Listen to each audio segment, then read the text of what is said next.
October 17 അന്ത്യോക്യയിലെ വിശുദ്ധ ഇഗ്നേഷ്യസിന്റെ തിരുനാളിൽ ആഗോളസഭ.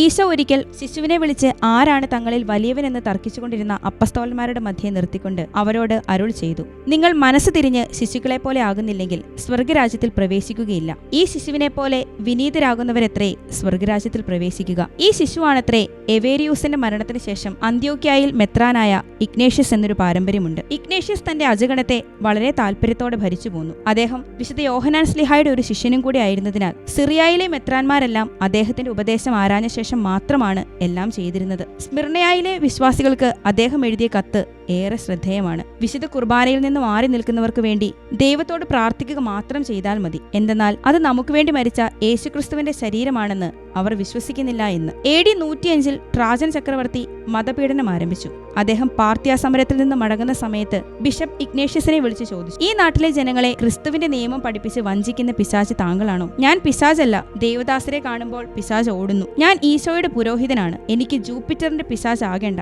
Trajan ഉടനെ കൽപ്പിച്ചു, ഇയാളെ റോമായിലേക്ക് കൊണ്ടുപോയി പൊതുവിനോദ ദിവസം കാട്ടുമൃഗങ്ങൾക്ക് ഭക്ഷണത്തിനായി നൽകുക. അദ്ദേഹം പ്രതിവചിച്ചു, കർത്താവേ, അങ്ങയോടുള്ള വിശ്വാസത്തെ പ്രതി എന്റെ ജീവൻ ബലി ചെയ്ത് അങ്ങയോടുള്ള എന്റെ സ്നേഹം പ്രകാശിപ്പിക്കാൻ സാധിക്കുന്നതിന് ഞാൻ നന്ദി പറയുന്നു. ഉടനടി ചങ്ങലയിട്ട് പൂട്ടാൻ അദ്ദേഹം കൈ നീട്ടിക്കൊടുത്തു. മാർഗമധ്യേ മെത്രാന്മാരും വൈദികരും അൽമേനികളും അദ്ദേഹത്തെ സ്വീകരിക്കാൻ ചെന്നു. സ്മിർണായിൽ വെച്ച് അദ്ദേഹം പോലിക്കാർപ്പിനെ ആശ്ലേഷിച്ച് അവിടെ നിന്ന് എഫേസ്യർക്ക് എഴുതി, ഞാൻ എന്റെ ശൃംഖല ക്രിസ്തുവിനെ പ്രതി വഹിക്കുന്നു. അതിനെ ഏതൊരു നിധിയേക്കാളും ഞാൻ വിലമതിക്കുന്നു. അതെനിക്ക് ആത്മീയ പവിഴമാലയാണ്. റോമാക്കാർക്ക് അദ്ദേഹം എഴുതിയ കത്തിൽ പറയുന്നു, ഞാൻ ദൈവത്തിന്റെ ഗോതമ്പാണ്. ഞാൻ ക്രിസ്തുവിന്റെ നിർമ്മലാഭൂപമാകാൻ വന്യമൃഗങ്ങളുടെ ദന്തങ്ങളാൽ കടിച്ചു പൊടിയാക്കപ്പെടാൻ ആഗ്രഹിക്കുന്നു.